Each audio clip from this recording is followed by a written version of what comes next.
Hi everyone, welcome back to another video from Apps Academy. Today in this video, I'm going to show you how to hide your followers on TikTok. If you're looking to keep your TikTok followers list private, then first of all, open up the TikTok app and log into your account.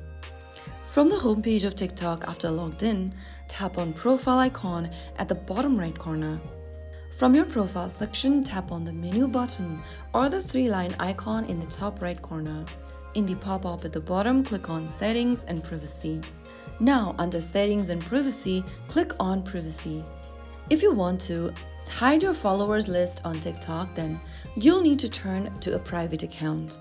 Toggle on the button right next to Private Account, and with this account made private, only users that you approve can follow you and watch your videos. Your existing followers won't be affected.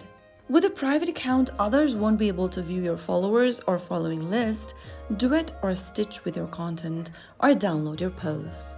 If you prefer a public account but still want privacy, then you can toggle off the button right next to private account and click on switch. And once you change your account to public, scroll down under interactions and tap on following list.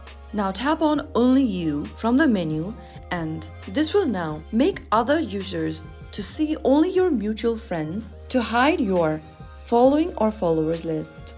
After you are done, you can get back to your profile, and that way you can hide your followers or following list on TikTok. If you found the video helpful, don't forget to like, share and subscribe to the channel. I will be back again in the next video. Thank you for watching.